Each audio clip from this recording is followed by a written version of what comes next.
Coba ingat-ingat deh, dulu kita belajar perkalian gimana? Kebanyakan dari kita mungkin langsung disuruh menghafal ya kan? 4 kali 4 sama dengan 16. 7 kali 8, 56. Tapi apa kita benar-benar paham kenapa bisa begitu? Hari ini kita bakal ngeliat cara yang jauh lebih asik dan intuitif.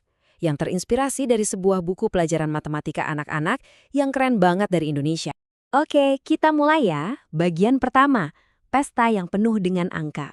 Kita bakal langsung loncat ke tantangan pertama dari buku ini. Coba bayangin, kamu lagi ada di sebuah pesta yang super meriah. Coba lihat meja pesta ini. Wah, penuh banget sama makanan enak. Ada donat, kue, buah-buahan. Pertanyaannya gampang. Gimana cara paling cepet buat ngitung semuanya? Mungkin insting pertama kita ya dihitung satu persatu kan? Tapi yakin itu cara yang paling efisien? Ya, ngitung satu persatu sih bisa aja, tapi lama banget. Belum lagi gampang selip, salah hitung, atau malah jadi ngitung ulang.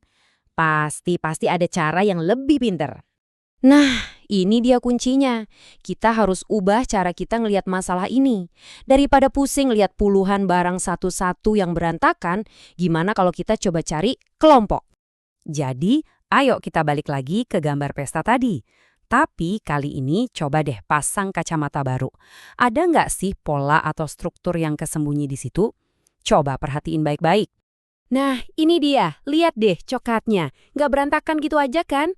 Ada 3 kotak dan tiap kotak isinya 8 coklat. Aha! Kita nemu 3 kelompok yang isinya sama persis. Polanya ada lagi. Coba lihat ikannya. Ada 6 piring dan di tiap piring ada 2 ikan. Tuh kan?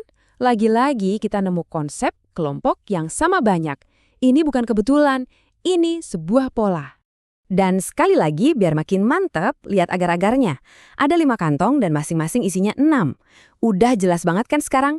Konsep kelompok yang sama ini beneran ada. Ini bukan acak, ini semua tuh ada strukturnya.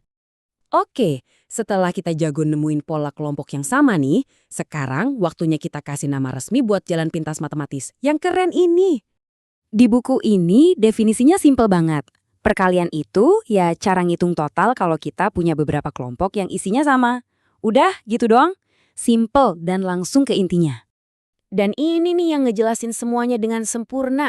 Inti dari perkalian itu sebetulnya cuma penjumlahan berulang yang dibikin cepat. Daripada nulis panjang-panjang 2 tambah 2 tambah 2 tambah 2 tambah 2, mending kita pakai jalan pintasnya aja. Oke, kita bedah bareng-bareng ya, biar benar-benar nempel di kepala. Lihat persamaan ini.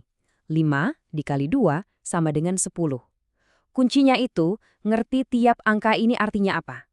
Angka 5 itu nunjukin ada berapa banyak kelompoknya, dalam hal ini kotaknya.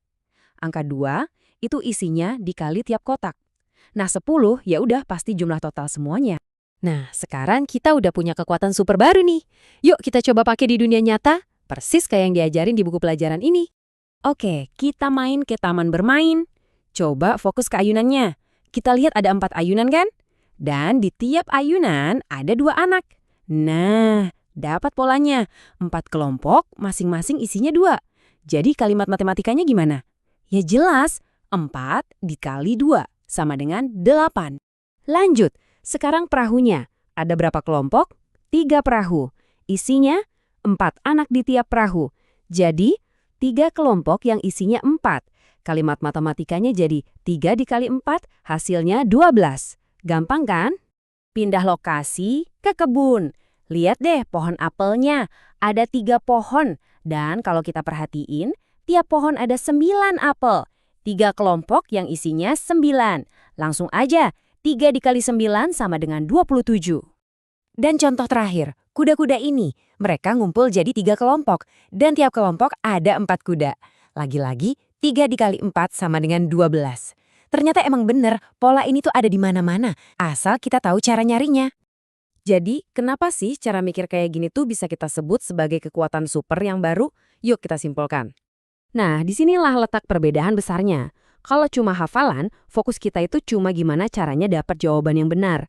Tapi kalau kita paham konsepnya, kayak yang diajarin di buku ini, fokus kita jadi ke kenapa jawabannya bisa begitu. Ini benar-benar beda banget loh cara kerjanya di otak. Jadi, poin utamanya bukan sekedar belajar trik ngitung cepet. Ini tuh soal belajar ngelihat dunia dengan cara yang benar-benar baru. Melatih otak kita buat otomatis nyari pola, nyari keteraturan di tengah hal-hal yang kelihatannya acak dan berantakan. Pada dasarnya kita udah naik level. Kita beralih dari kerjaan manual menghitung satu persatu menjadi kemampuan yang lebih elegan untuk mengalkulasi total secara efisien. Dan ini yang bikin saya jadi mikir. Kalau hal sesederhana ini yang kita pelajari di kelas 2 bisa ngubah cara pandang kita terhadap angka, kira-kira ada berapa banyak lagi ya ide-ide simple tapi powerful lainnya yang selama ini kita lewatin yang sebetulnya ada di depan mata kita?